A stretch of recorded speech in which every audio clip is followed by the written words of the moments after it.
الحمد لله رب العالمين والصلاة والسلام دائما على أشرف الأنبياء والمرسلين أما بعد فأعوذ بالله من الشيطان الرجيم بسم الله الرحمن الرحيم واذكر في الكتاب إبراهيم إنه كان صديقا نبيا صدق الله العظيم. قال الله عز وجل في محكم تنزيل إن الله وملائكته يصلون على النبي يا أيها الذين آمنوا صلوا عليه وسلموا تسليما. وقال النبي صلى الله تعالى عليه وسلم من صلى علي مرة صلى الله عليه بها 10. اللهم صل على سيدنا نبينا شفينا حبيبنا مولانا محمد صاحب جود والکرم منبع علم والحلم والحکم. وذکر فی الکتاب ابراہیم، اور چرچا کیجئے، بیان کیجئے، تذکرہ کیجئے آپ اس کتاب میں حضرت ابراہیم علیہ السلام کا. انہ کان صدیقا نبیا، بے شک وہ بہت بڑے رازباز سچے نبی تھے. اللہ تبارک و تعالی نے سیدنا ابراہیم علیہ السلام کو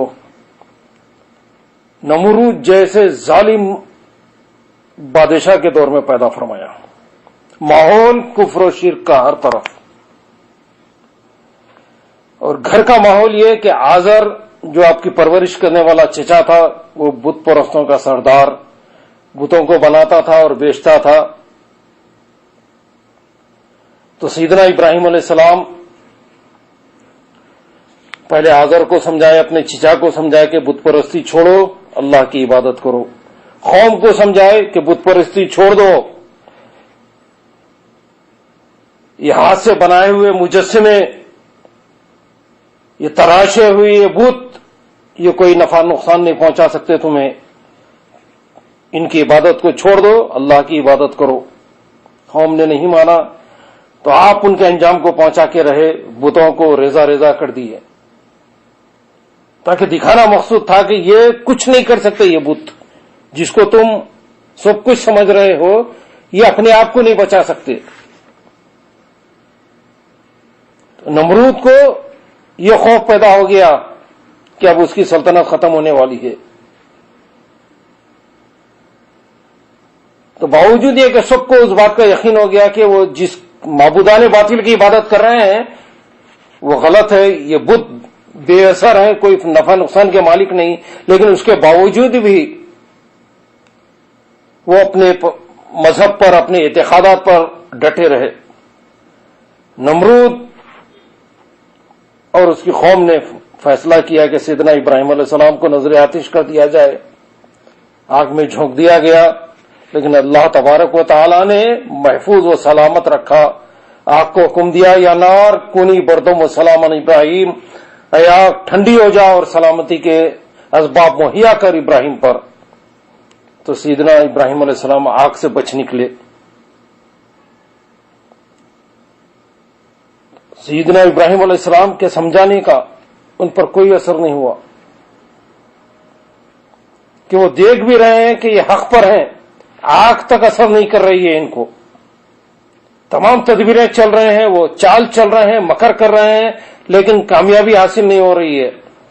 اس کے باوجود بھی وہ گمراہ رہے. باطل پرست قوم سیدنا ابراہیم علیہ السلام کی دلیل سے لاجواب ہو گئی، مگر صدیوں کی بت پرستی اور واہمہ نے ان کی عقلوں کو معوف کر دیا تھا. عقلیں معوف ہو گئی، ناکارہ بن گئے. وہ جب ان سے کچھ نہ بن پڑا تو آپ سے جھگڑنے لگے. اب نوبت آخر کار جو آتی ہے، علم سے بات نہیں ہوتی تو اب جھگڑنے لگتے ہیں. نبی برحق کفر و شرک کے نرغے میں اللہ کی بخشی ہوئی طاقت و جرت کے باعث ہراساں نہ ہوا اور تبلیغ حق کے مشن کو جاری رکھا. سیدنا ابراہیم علیہ السلام نے پوری قوم کے باطل نظریے بت پرستی کو عملاً ضرب کاری لگانے کا فیصلہ کر لیا. ابو الانبیاء جد المصطفیٰ سیدنا ابراہیم خلیل اللہ علیہ الصلوۃ والسلام نے اپنے عقیدے کی تصریح کی اور اپنی قوم کے شرک سے بیزاری کا اظہار کیا اور فرمایا، اے میری قوم، میں ان سب سے بیزار ہوں جن کو تم اپنا رب قرار دیتے ہو۔ آپ اپنی برات کا اظہار فرمائے، انا بریء مما یشرکون، تم جو شرک کرتے ہو میں اس سے بری ہوں۔ میں انی وجہت وجہی للذی فطر السماوات والارض حنیفا وما انا من المشرکین۔ آپ اپنی توجہ کا مرکز اللہ تبارک و تعالی کو فرمائیں اور آپ اعلان فرما دیے کہ میں مشرکوں سے نہیں ہوں۔ اے میری قوم، میں ان سب سے بیزار ہوں جن کو تم اپنا رب قرار دیتے ہو۔ میں آسمانوں اور زمین کو پیدا کرنے والے کی طرف اپنا رخ کر چکا ہوں۔ میں ہر گمراہی کے عقیدے سے اپنے منہ کو دین حنیف کی طرف موڑ لیا ہوں۔ میں دین حق اور دین توحید پر ثابت قدم اور برقرار ہوں۔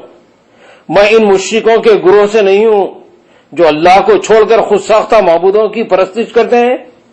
میں اس کی عبادت کرتا ہوں جو تمام کائنات کا خالق، اس کا مدبر اور اس کا کامرانی اور اس کا مربی ہے۔ تمام کائنات کو پیدا کرنے والا وہی ہے، مالک بھی وہی ہے، مربی بھی وہی ہے، خالق بھی وہی ہے، مالک بھی وہی ہے، رازق بھی وہی ہے، جس کے قبضے قدرت میں ہر چیز ہے۔ قوم جھگڑنے لگی، نمرود مناظرے پر آ گیا، حجتیں شروع ہو گئی۔ سیدنا ابراہیم خلیل اللہ علیہ الصلوۃ والسلام نے ایک ایسے شخص سے مناظرہ کیا جس نے عظمت و کبریائی کی مصنوعی چادر اوڑھ کر عظمت و جلال والی ذات سے جھگڑنا چاہا اور بزعم خود خدائی کا دعویٰ کر بیٹھا، حالانکہ وہ ایک تو نحیف و ضعیف انسان تھا۔ نمرود باغی و سرکش اور جابر و متکبر بادشاہ تھا، دنیاوی زندگی پر لٹو تھا وہ۔ جب سیدنا ابراہیم علیہ السلام نے اسے وحدہ لا شریک ذات کے حضور سر پر سجود ہونے کے لیے دعوت دی تو اس کی جہالت و گمراہی اور لمبی امیدوں نے اسے خالق کائنات کے انکار پر مجبور کر دیا۔ اس بارے میں وہ سیدنا ابراہیم علیہ السلام سے جھگڑ پڑا اور اپنے رب ہونے کا دعویٰ دار بن بیٹھا، اپنے آپ کو رب، انا ربکم الاعلی، اپنی ربوبیت کا اعلان کرنے لگ گیا کہ میں ہوں، رب ہوں۔ اقامت دین کے عظیم کام کی انجام دہی کے لیے سیدنا ابراہیم علیہ السلام نے حکمران وقت کے سامنے بھی دعوت حق رکھی اور اسے متنبہ کیا کہ وہ اللہ تبارک و تعالیٰ کی طرف سے عطا کردہ بادشاہی کے ذام میں خدائی دعوے نہ کرے، کیونکہ زندگی وہ موت اور کائنات کا نظام اللہ تبارک و تعالیٰ کے اختیار میں ہے۔ اللہ تبارک و تعالیٰ کی توحید کا انکار ظلم ہے اور ظلم ہدایت سے محرومی کا باعث ہے۔ آپ نے بادشاہ وقت سے بھی ٹکر لی، سمجھانے کی کوشش کی، دلائل پیش کیے، مروب نہیں ہوئے۔ جو دعوت حق دیتا ہے وہ مروب نہیں ہوتا ہے۔ انبیاء کرام کسی سے مروب ہونے والے نہیں، کسی سے خوف نہیں کھائے۔ الذین یبلغون رسالات اللہ ویخشونہ ولا یخشون احدا الا اللہ، جو اللہ کے دین کی تبلیغ کرتے ہیں، رسالت کو پہنچاتے ہیں، منصب رسالت پر فائز ہیں، یخشونہ، اللہ سے ڈرتے ہیں، وہ صرف اس ذات سے ڈرتے ہیں۔ خوف جو ہے اللہ کا خوف ہوتا ہے، ولا یخشون احدا الا اللہ، اللہ کے علاوہ کسی کا خوف ہی نہیں ہوتا ان کے اوپر۔ تو وہ سیدنا ابراہیم علیہ السلام نمرود سے جھگڑ پڑے، نمرود کو چیلنج کر دیے۔ نمرود جب تمام دلائل کے باوجود ماننے تیار نہیں ہوا بلکہ وہ جھگڑنے لگا، حجت کرنے لگا۔ اللہ تبارک و تعالیٰ ارشاد فرماتا ہے، الم تر الی الذی حاج ابراہیم فی ربہ ان آتاہ اللہ الملک، سورہ بقرہ کی آیت ہے۔ اے محبوب صلی اللہ علیہ وسلم، کیا تم نے نہیں دیکھا تھا اسے، یعنی نمرود کو، جو ابراہیم سے غرور و تکبر، خود بینی، خود سری کی بنا پر جھگڑا، مباحثہ کیا تھا، حجت لڑی تھی۔ اس کے رب اللہ تبارک و تعالیٰ کے وجود کے بارے میں کہ دے رکھی تھی اللہ تبارک و تعالیٰ نے حکومت۔ الم تارا، اے حبیب کیا آپ نے نہیں دیکھا؟ یہ سوال ہو رہا ہے. تو مطلب یہ کہ اے حبیب آپ تو ضرور دیکھے ہیں، آپ ماضی کو بھی دیکھ چکے ہیں. ہم نے آپ کو وہ چیز عطا فرمائی کہ آپ اپنے ماضی میں بھی دیکھ چکے ہیں. حضرت سیدنا ابراہیم علیہ السلام کے واقعے کو بھی آپ اپنی آنکھوں سے دیکھ چکے ہیں. الم ترا، کیا نہیں دیکھا آپ نے؟ یعنی یقیناً دیکھا ہے آپ نے وہ بات کو. الذی حاج ابراہیم، جس نے سیدنا ابراہیم علیہ السلام سے جھگڑا کیا رب کے بارے میں، فی ربہ ان آتاہ اللہ الملک، اللہ نے اس کو بادشاہی دی تھی لیکن وہ سیدنا ابراہیم علیہ السلام سے جھگڑ پڑا، ہو مباحثہ کرنے لگا، حجت لڑائی تھی اس نے سیدنا ابراہیم علیہ السلام سے. اس آیت کریمہ میں حضور نبی کریم صلی اللہ علیہ وسلم سے خطاب ہے کہ اے محبوب، کیا تم اپنی نگاہ علم و ادراک سے دیکھ نہیں چکے اس نمرود کا مخل نہ سمجھ، وہ فہم، وہ فراست سے آ رہی کٹ حجتی والے کو، جس نے حجت لڑائی تھی سیدنا ابراہیم علیہ السلام سے، اور بظاہر مناظرانہ طور پر اپنانا چاہا. یعنی آپ نے اپنی ان آنکھوں سے ضرور دیکھا ہے، کیونکہ آپ ولادت پاک سے پہلے سارے عالم کو دیکھ رہے تھے. سبحان اللہ. تو حضور نبی کریم صلی اللہ علیہ وسلم یہ بھی آپ کا علم غیب ظاہر ہو رہا ہے کہ آپ اپنے ماضی کو بھی دیکھتے ہیں، وہ تمام ولادت پاک سے پہلے کے واقعات دیکھتے ہیں. اسی طرح اصحاب فیل کے واقعے کے بارے میں بھی فرمایا گیا، الم ترى کیف فعل ربک باصحاب الفیل، اے حبیب کیا آپ نے نہیں دیکھا ان ہاتھی والوں کو، اللہ تبارک و تعالیٰ نے کیا کیا ان کے ساتھ. تو مطلب یہ کہ یقیناً آپ اس واقعے کو بھی، اصحاب فیل کے واقعے کو بھی دیکھ چکے ہیں، اور یہ سیدنا ابراہیم علیہ السلام کے اس واقعے کو بھی آپ ملاحظہ فرما چکے ہیں. تو حضور نبی کریم صلی اللہ علیہ وسلم ولادت پاک سے پہلے سارے عالم کو دیکھ رہے تھے. اسے یہ بھی خبر نہیں کہ مناظرے کا معنی ہے فریقین کے دلائل میں نظر کرنا. المختصر، انانیت، ہر درمی، کچ بختی اور اپنی ضد پر قائم رہنا اور اپنے موقع پر اڑے رہنا مناظرہ نہیں. مناظرے میں کیا ہوتا ہے؟ دلائل دونوں پیش کیے جاتے ہیں، جو لاجواب ہو گئے مان لینا پڑتا ہے. لیکن نمرود اور قوم جو ہے یہ وہ مناظرہ نہیں تھا، وہ حجت تھی، وہ ضد پر اڑے رہنا تھا، وہ ہٹ درمی کا مظاہرہ تھا، انانیت کا مظاہرہ تھا. وہ چونکہ وہاں کتنے بھی دلائل دیے جائیں ماننے تیار نہیں. فیصلہ تو وہ کر چکے تھے کہ ہم کو ماننا ہی نہیں ہے. تو یہ مناظرہ کس بات کا؟ یہ مناظرے میں تو ماننا پڑتا ہے، جب ناکام ہو جائے تو اس بات کو تسلیم کرنا پڑتا ہے. لیکن یہ نمرود ماننے تیار نہیں، اپنی حجت پر اڑا ہوا ہے، ضد پر قائم ہے. وہ الحاصل اس کٹ حجتی کرنے والے نے کٹ حجتی بھی کی تو کس سے کی؟ سیدنا ابراہیم علیہ السلام سے. اور وہ بھی کس کے بارے میں؟ ان کے رب کے بارے میں. چونکہ دے رکھی تھی اس کو اللہ تبارک و تعالیٰ نے حکومت، بادشاہی ملتے ہی اس نے حجت بازی شروع کر دی. اس پر اسے اس کے کبر نے ابھارا، چنانچہ وہ سرکشی میں پڑ گیا اور حجت باز بن بیٹھا. تو سیدنا ابراہیم علیہ السلام سے الجھنے لگا. اللہ تبارک و تعالیٰ نے اس کو تمام روئے زمین کی بادشاہی عطا فرمائی تھی، اور جن کو پوری دنیا کی بادشاہی حاصل رہی وہ صرف 4 شخص ہیں، 4 لوگ ہیں جن کو اللہ نے پوری دنیا کی بادشاہی عطا کی ہے، جن میں 2 مسلمان اور 2 کافر. ایک حضرت سیدنا سلیمان علیہ السلام ہے جن کو تمام روئے زمین کی بادشاہی عطا کی گئی، اور دوسرے حضرت سکندر ذوالقرنین علیہ السلام، آپ کو تمام جہاں کی بادشاہی عطا کی گئی. اور 2 کفار جو ہیں، نمرود ہے اور شداد بن عاد جس کا نام بخت نصر تھا، ان 2 کو بھی سارے جہاں کی بادشاہی عطا کی گئی تھی. شداد نے ہی رب تبارک و تعالیٰ کے مقابل اپنی خدائی کا دعویٰ کرتے ہوئے عدن کے جنگلات میں اپنی جنت بنوائی تھی.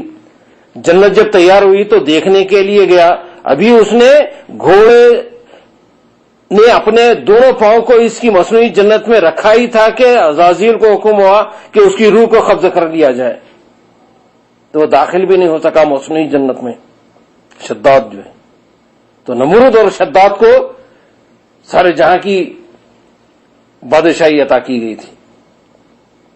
تو یہ آزمائش بھی ہوتی ہے، یہ ہر چیز جو ہے اللہ کسی کو عطا کرتا، تو یہ نہ سمجھ لے کہ ہم کو بہت بڑا انعام مل گیا۔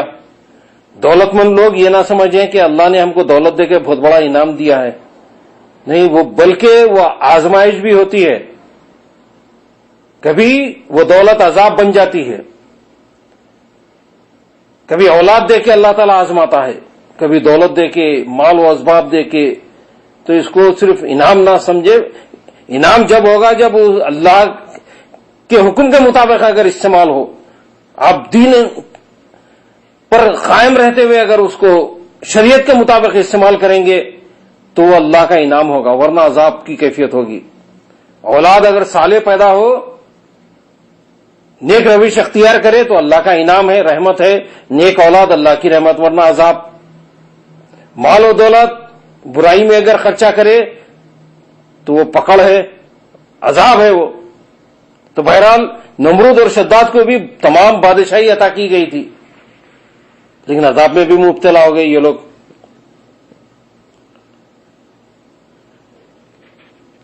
تو نمرود مناظرے پر آ گیا، الجھنے لگا۔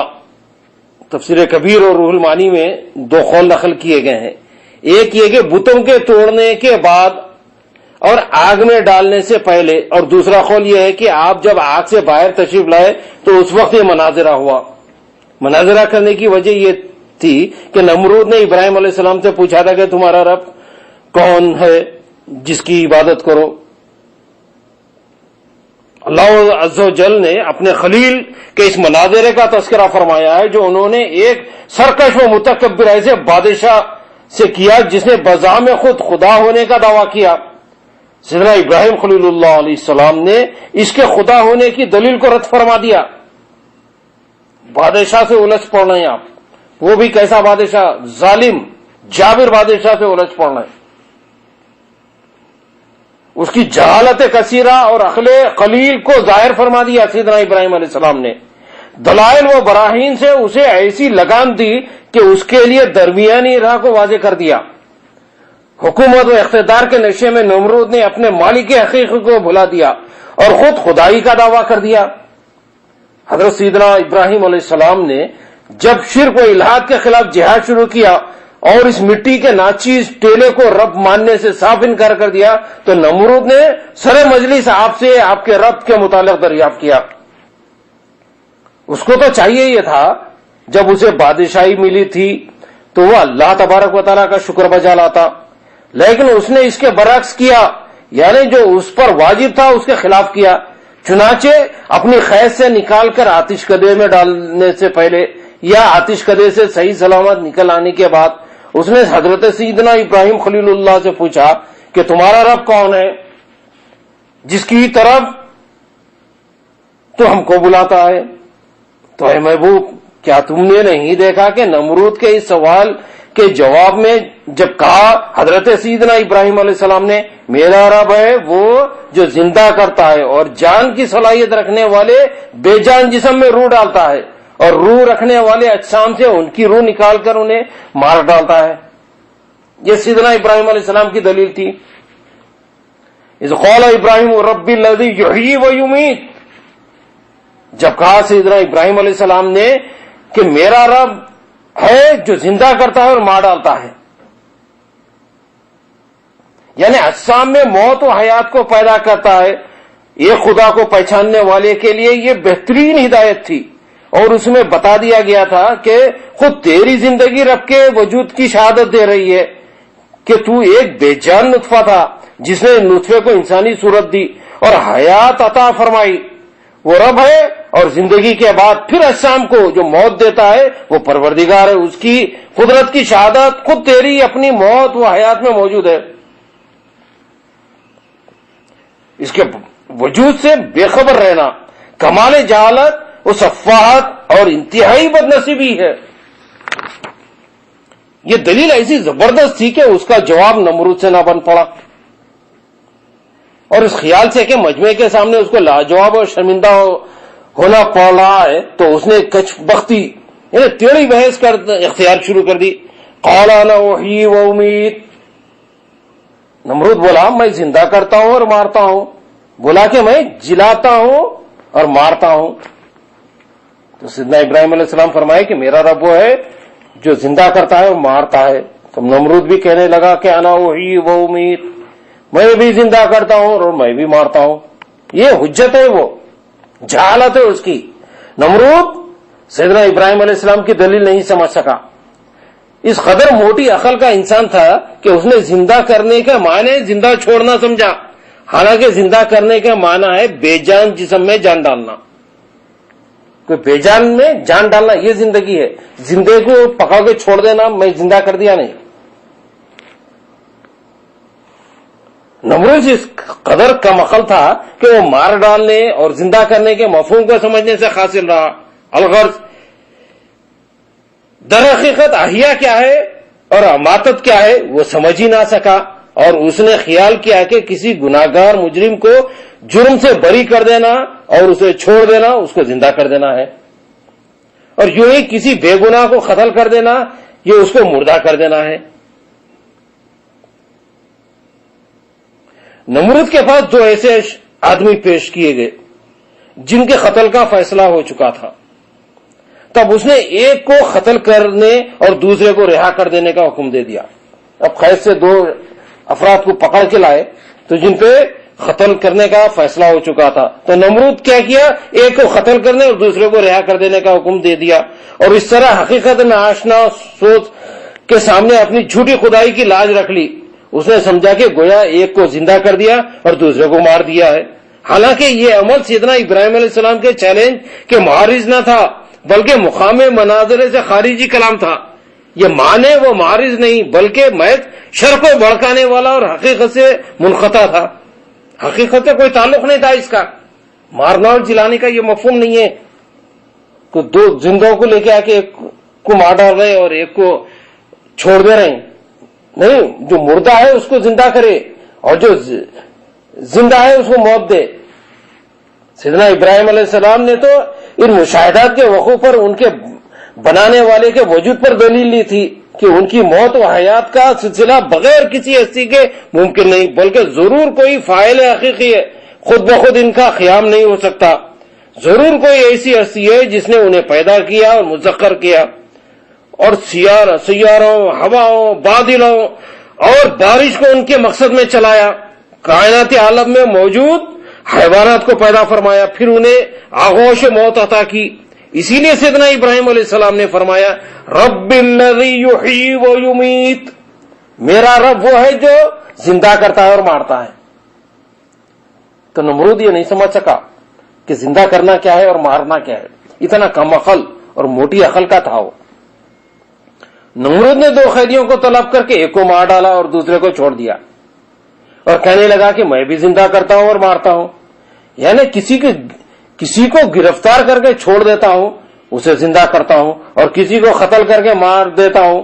یہ اس کی نہایت احمقانہ دلیل تھی، کہاں قتل کرنا اور کہاں چھوڑنا، اور کہاں موت و حیات پیدا کرنا، قتل کیے ہوئے شخص کو زندہ کرنے سے عاجز رہنا اور بجائے اس کے زندہ چھوڑنے کو یہ کہنا کہ میں زندہ کرتا ہوں، اس کی ذلت کے لیے کافی تھا۔ عقل مندوں پر تو ظاہر ہو گیا تھا کہ حضرت سیدنا ابراہیم علیہ السلام کی دلیل قوی اور قطعی ہے، اس کا جواب ممکن نہیں تھا۔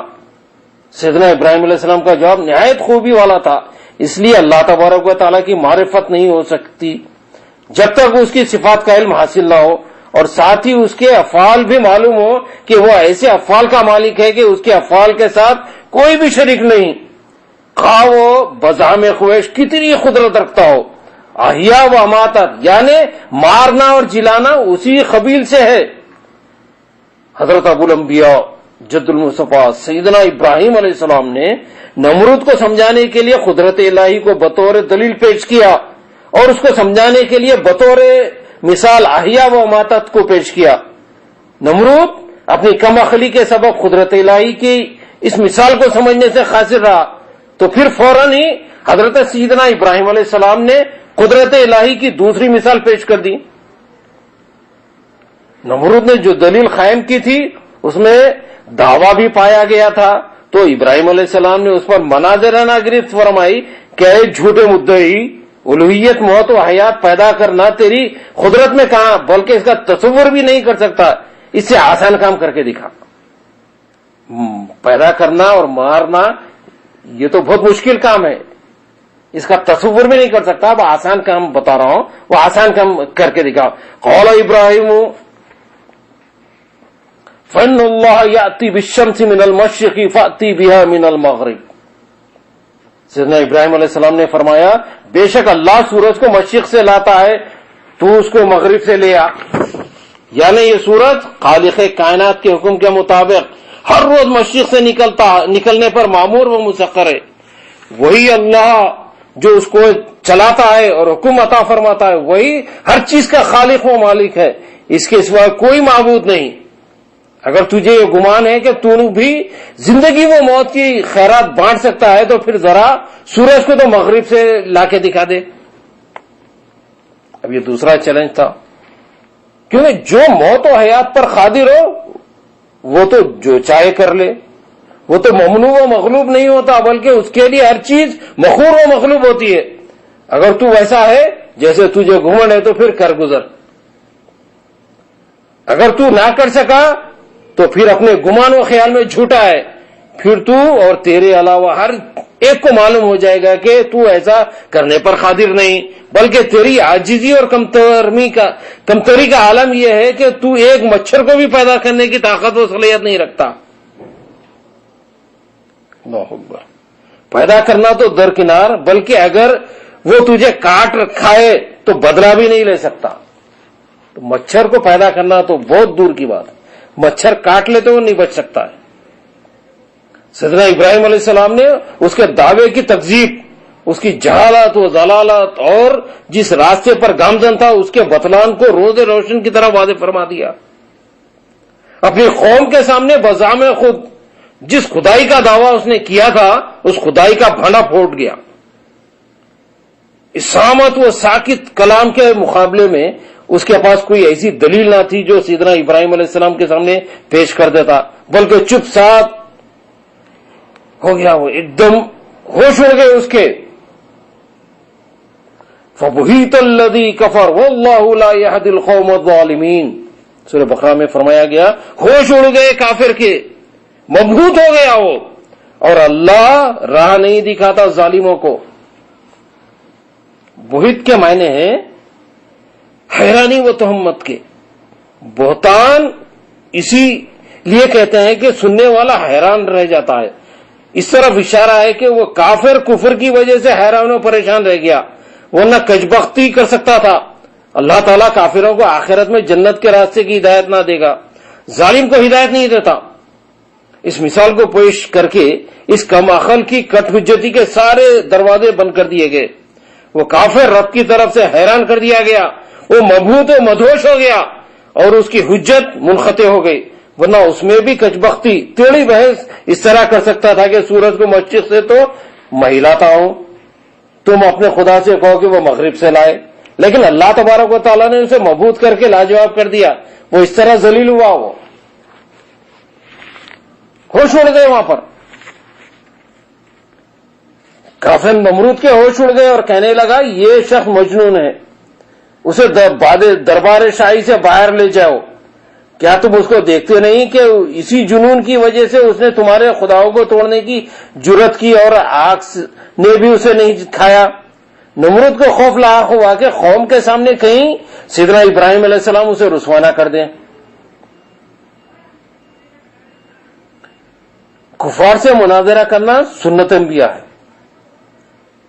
سیدنا ابراہیم علیہ السلام کی سنت، انبیاء کی سنت، کہ سیدنا ابراہیم علیہ السلام نے نمرود سے کیا تھا مناظرہ. ظالم و جابر بادشاہوں کے سامنے بھی آپ نے خوف کھائے، ڈٹ کے رہے. تو ہمارے علماء کو چاہیے کہ حق بات کہنے، دین کے معاملے میں، شریعت کے معاملے میں حکومتوں سے ٹکر لے. جب کبھی وہ قانون کو بدلنے کی بات کرتے ہیں، مسلم پرسن اللہ میں تبدیلی کی بات کرتے ہیں تو حکومت سے ٹکر لینا چاہیے، ڈٹنا چاہیے، مقابلہ کرنا چاہیے، مروب ہونے کی کوئی ضرورت نہیں، سیاست سے مروب نہیں، معمولی مفاد کے لیے، چھوٹے چھوٹے فائدوں کے لیے کسی سیاستداں کی چاپلوسی کرنے اور ان سے مروب ہونے کی کوئی ضرورت نہیں، بلکہ ڈٹ کے مقابلہ کرنا چاہیے، دین میں کوئی سمجھوتا نہیں۔ مناظرے میں مقابلہ اگر آسانی سے شکست کھا سکے تو دشوار طریقہ اختیار نہ کرنا چاہیے۔ تو پہلے تو آسان دلائل سے مناظرے کو شروع کرنا چاہیے، یعنی مناظرے میں مقابل اگر آسانی سے شکست کھا سکے تو دشوار طریقہ اختیار نہ کرنا چاہیے۔ سیدنا ابراہیم علیہ السلام نے زندگی اور موت کے مسئلے پر نمرود سے بہت کچھ جرا قضا کر سکتے تھے، مگر آپ نے اس کی حماقت محسوس فرما کر دوسری واضح تر مثال پیش فرما دی جس سے وہ بآسانی خاموش ہو گیا۔ تو لاجواب کرنے کی تدبیر اختیار کرنا چاہیے، فہم و فراست کے مظاہرے ہونا چاہیے۔ انبیاء کے مقابلہ کا انجام برا ہے۔ نمرود جیسا بادشاہ مخالف خلیل سے ذلیل ہو کر مرا۔ انبیاء سے مقابلہ کرنا بدبختی ہے یہ، اور انجام نہایت ہی برا ہے اس کا، ذلت و رسوائی ان کا مقدر ہو جاتی ہے۔ نمرود کو کیا ہوا؟ ذلیل ہو گیا، رسوا ہو گیا، اور عبرتناک موت مرا وہ۔ رب تبارک و تعالیٰ دنیا میں کفار کو بھی تخت کا مالک بنا دیتا ہے، یہ اس کی رضا کی علامت نہیں۔ نمرود جیسے کافر کو بادشاہ جہاں کا بادشاہ بنا دیا، پوری سلطنت کا، پوری دنیا کا بادشاہ بنایا۔ تو یہ اللہ کی رضا ہے نہیں سمجھنا، بلکہ یہ ایک آزمائش ہے، ایک عذاب دینا چاہتا ہے اللہ تبارک و تعالیٰ انہیں۔ تو کسی کو نعمتیں دے کے عذاب میں مبتلا کرتا اللہ تبارک و تعالیٰ۔ مومن کے لیے مال ذریعہ ہدایت ہے اور کافر کے لیے ذریعہ گمراہی۔ مومن مال سے ہدایت پاتا ہے اور کافر کیا ہے؟ گمراہی میں۔ نمرود اپنے مال کے دھوکے میں دعوے خدائی کر بیٹھا۔ تو کبھی مال کی کثرت سے جو ہے انسان ہلاک ہو جاتا ہے، گمراہ ہو جاتا ہے۔ تو نمرود جو ہے لاجواب ہو گیا۔ حضرت صدیق علیہ الرحمہ فرماتے ہیں کہ جس دن سیدنا ابراہیم علیہ السلام آتش نمرود سے باہر تشریف لائے اسی دن نمرود سے مناظرہ ہوا۔ مختلف روایات ہیں۔ دنیا کے دوسرے عامروں یعنی ڈکٹیٹرز کی طرح نمرود بھی اپنی رعایا کے رزق کے جملہ وسائل کو اپنے قبضے میں لیے ہوئے تھا۔ جو اس سے رزق کی بھیک مانگتا تو پہلے وہ اس سے اپنی خدائی کا اقرار کراتا، تب اس کو مٹھی بھر غلہ دیتا تھا۔ تو پہلے اپنے آپ کو منواتا پھر اس کو غلہ دیتا۔ علامہ ابن جریر طبری فرماتے ہیں کہ دنیا میں سب سے پہلا جابر عامر مطلق ڈکٹیٹر جو ہے نمرود تھا۔ لوگ اس کے پاس حاضر ہوتے تو ان کا کاسے گدائی میں کوئی ڈال دیتا۔ ایک دن نمرود ذخیرہ کیے ہوئے اناج کو لوگوں کے وفود میں تقسیم کر رہا تھا۔ جب روزی کے طلبگار جھولیاں پھیلائے اس کے سامنے حاضر ہوئے تو ان سے پوچھا من ربکم، تمہارا رب کون ہے؟ قالوا انت، وہ کہتے کہ تو ہمارا رب ہے۔ جس کو ایک مٹھی چاول دیتا، اجناس دیتا، تو وہ کہتے کہ تو ہمارا رب ہے۔ سیدنا ابراہیم علیہ السلام بھی اپنے اہل خانہ کے لیے اناج کے حصول کے لیے نمرود کے پاس گئے۔ نمرود نے سیدنا ابراہیم علیہ السلام سے بھی اسی طرح کے سوالات کیے اور وہیں پر سیدنا ابراہیم علیہ السلام کا نمرود کے ساتھ مناظرہ ہو گیا۔ تو یہی سوال کر رہا تھا جب من ربو کا، تو آپ نے ربی اللہ فرما کر پھر مناظرہ فرمایا۔ مناظرے کے بعد جب نمرود سے کوئی جواب بننا پڑا تو کہنے لگا میرے پاس تمہارے لیے کوئی غلہ نہیں، تم اپنے رب سے مانگو وہی تمہیں غلہ دے گا، جس کی تم عبادت کرتے ہو اس نے حضرت سیدنا ابراہیم علیہ السلام کو خالی ہاتھ واپس کر دیا۔ یہ مناظرے کے بعد غلہ دینے سے انکار کر دیا، خالی ہاتھ لوٹا دیا۔ سیدنا ابراہیم علیہ السلام نمرود سے مناظرہ کرنے کے بعد واپس لوٹے اور راستے میں ریت کے ٹیلے پر رک گئے آپ. اب گھر جا رہے ہیں, نمرود کے پاس سے غلہ نہیں ملا, نمرود خالی ہاتھ لوٹا دیا. تو واپس ہو رہے ہیں, ایک ریت کے ٹیلے پر رکے, وہاں سے ایک تھیلے میں ریت بھر کر مکان پہنچے تاکہ تھیلے میں کچھ بندھا ہوا دیکھ کر گھر والوں کو اطمینان ہو جائے. تو وقتی طور پہ کچھ اطمینان ہو جائے, بعد میں آپ تفصیل سنائیں گے. آپ نے تھیلا رکھا اور سو گئے. ریت سے بھرا تھیلا اب گھر لے گئے اور وہاں پر گھر میں رکھے اور پھر سو گئے, آپ آرام فرمائے. آپ کی زوجہ حضرت سارہ رضی اللہ تعالی عنہا نے اسے کھولا تو اس میں نہایت نفیس گندم تھا. آپ نے اسے پیس کر روٹیاں تیار کی. جب سیدنا ابراہیم علیہ السلام جاگے تو آپ کی خدمت میں کھانا پیش کیا گیا. تو آپ نے پوچھا یہ گندم کہاں سے آئی ہے؟ سیدنا ابراہیم علیہ السلام کی زوجہ حضرت سارہ رضی اللہ تعالیٰ نے عرض کیا وہی جو آپ تھیلا بھر کر لائے تھے. سیدنا ابراہیم علیہ السلام سمجھ گئے کہ رب تبارک و تعالیٰ نے مجھے رزق دیا ہے. آپ اسے دیکھ کر اپنے رب کی قدرت اور اس کی عنایت پر اس کا شکر ادا کرنے لگے. یہ تاریخ طبری میں لکھا ہے. زید بن اسلم رضی اللہ تعالیٰ عنہ فرماتے ہیں کہ اللہ تبارک و تعالیٰ نے ظالم و متکبر نمرود کے پاس انسانی شکل میں ایک فرشتہ بھیجا تاکہ وہ اسے اللہ تبارک و تعالیٰ کی ذات پر ایمان لانے کی دعوت دے. فرشتے نے آ کے کہا تیرا رب کہتا ہے کہ تو مجھ پر ایمان لا, ہم تیری سلطنت برقرار رکھیں گے. وہ بولا رب تو میں ہی ہوں, میرا رب کون ہے؟ نمرود نے انکار کر دیا. 3 دفعہ یہ واقعہ پیش آیا لیکن وہ ایمان لانے سے محروم رہا. نمرود جہالت پہ ڈٹا رہا, حجتی بنا رہا, تمام دلائل کو ماننے سے انکار کر دیا. سیدنا ابراہیم علیہ السلام کے تمام دلائل کو ماننے سے انکار کر دیا. سیدنا ابراہیم علیہ السلام نے معبودان باطل کو, مورتیوں کو, مجسموں کو, سب کو ریزہ ریزہ کر دیا اور بتا دیا کہ دیکھو یہ بے فیض ہے, یہ نہ نفع پہنچا سکتے نہ نقصان پہنچا سکتے. اس وقت بھی ماننے تیار نہیں ہوا.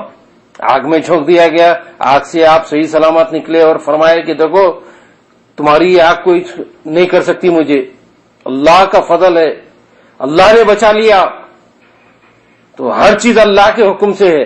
آگ جلا نہیں سکتی تا وقت ہے کہ اللہ کا حکم نہ ہو, چھری زبان نہیں کر سکتی تا وقت ہے کہ اللہ کا حکم نہ ہو. تو نمرود ڈٹا رہا, ماننے تیار نہیں ہوا. تو نمرود کی قوم پر مچھروں کا عذاب بھیجا گیا. مچھروں کی زیادتی کا یہ حال تھا کہ ان سے سورج چھپ گیا تھا, زمین پر دھوپ نہ آتی تھی. مچھروں نے ان کے خون چوس لیے, گوشت چاٹ لیے, سوائے نمرود کے باقی سب کی ہڈیاں ہی باقی رہ گئیں. نمرود دیکھتا تھا مگر کچھ نہ کر سکتا تھا. پھر ایک مچھر اس کی ناک کے ذریعے دماغ میں گھس گیا اور 400 سال تک مغز کاٹتا رہا. مچھر داخل ہو گیا نمرود کے ناک کے راستے سے, اب دماغ چاٹتا رہا, کھاتا رہا. جب اوپر سے دھمک پہنچتی تو کاٹنا چھوڑتا دیتا اور نہ کاٹتا. چنانچہ دن بھر اس کے سر پر جوتے اور تھپڑ پڑتے رہتے تھے. اندر جب ناک کے راستے سے چلے گیا, دماغ میں اب ہلچل مچا رہا ہے. تو اس کو روکنا اگر ہے تو سر پہ جوتے پڑنا. نمرود کو ہر کوئی اس کی سلامی کیا پیش کرتا, آپ اس کے دربار میں آتا, ایک جوتا مارتا, تھپڑ مارتا. تو مچھر جب اس وقت حرکت کرنا بند کر دیتا, مچھر جب دماغ میں حرکت کرتا تو نمرود کو خارش ہوتی. 4 صدیوں تک کسی وزنی چیزوں کے ساتھ نمرود کے سر کی پٹائی ہوتی رہتی. اب اس کے دربار کا ادب یہ تھا کہ جو آئے اس کے سر پر جوتا رسید کرے. یہ ہے ادب نمرود کے دربار کا, سر پہ جوتا مارنا. اس سے پہلے 400 سال بہت آرام سے سلطنت کی اور 400 برس پٹتا رہا, پھر بہزار ذلت مرا.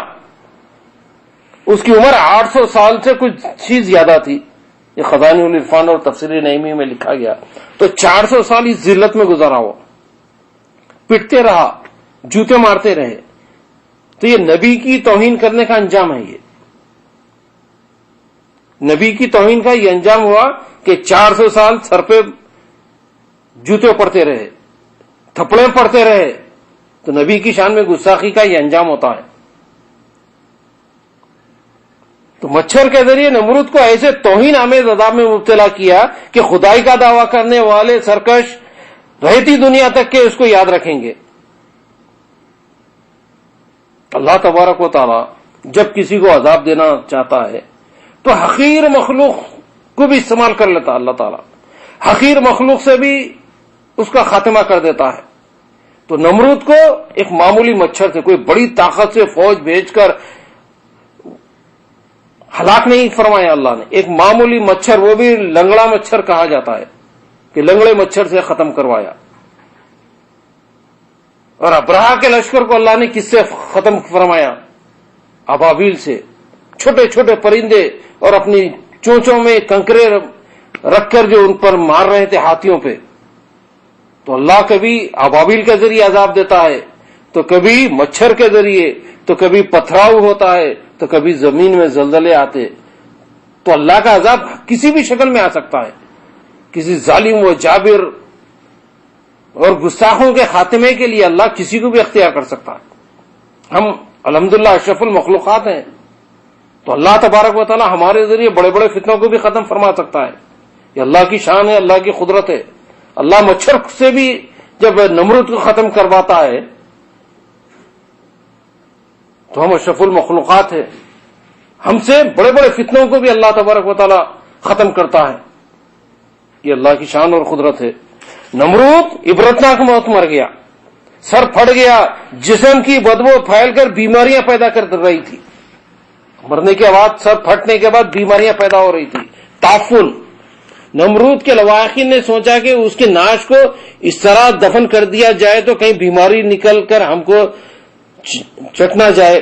بعد نے کہا اگر اسی طرح دفن کر دیا جائے تو اس کی روح تڑپتی رہے گی۔ الغرض نمرود کی ناش کو آگ میں ڈال کر جلا دیا گیا۔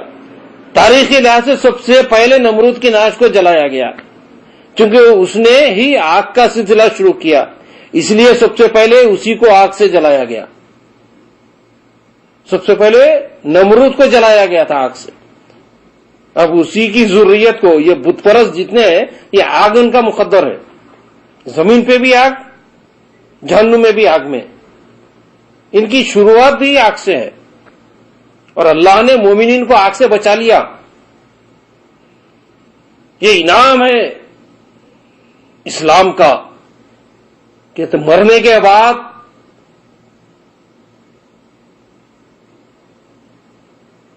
احترام کے ساتھ، عزت کے ساتھ غسل دیا جاتا ہے، مومنین کے کندھوں پہ اٹھایا جاتا ہے اور خبر میں لٹایا سلایا جاتا ہے، اوپر سے پھول ڈالے جاتے ہیں اور تمام مومنین دعائیں مغفرت کرتے ہیں، ٹھنڈی خبر میں سلایا جاتا ہے۔ یہ انعام ہے، یہ اسلام کا یہ انعام ہے۔